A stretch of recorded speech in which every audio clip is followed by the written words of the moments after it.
иргэн шүүх тэнцвэрийн шийдвэрлэх тухай хуулийн 22 дугаар зүйл зааснаар хэрэг хяналтын шийдвэрлэх ажиллагаанд хүн хуулийн этгээд захиргааны байгууллагыг төлөөж оролцсон. Эргэтэн чадамж бүхэн хүн хуулийн этгээд нь шаардлагатай гэж үзвэл хэрэг хяналтын шийдвэрлэх ажиллагаанд төлөөлөгч оролцуулна.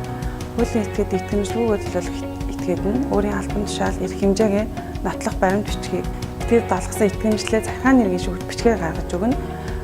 Захиргааны иргэн шүүх тэнцвэрийн шийдвэрлэх тухай хуулийн 27 дугаар зүйлийн 27-гийн 4 зааснаар итгэмжлэл нь дараах шаардлагыг хангасан байна.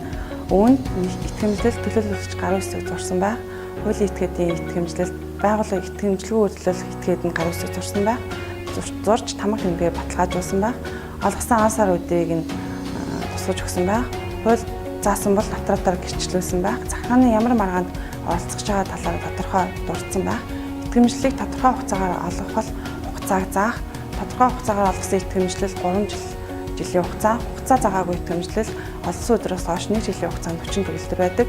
Дээрх хуулийн заалт буюу захиргааны иргэн шүүх тэнцвэрийн шийдвэрлэх тухай хуулийн 27-гийн 4 заасан шаардлагыг хангаагүй итгэмжлэл хүчин төгөлдөр бус байна. Итгэмжлэлээр төлөөлүүлж байгаа хэргийн оролцогч хэрэг хяналтын шийдвэрлэх ажиллагаанд биелэгчлэн оролцохгүй байж болно.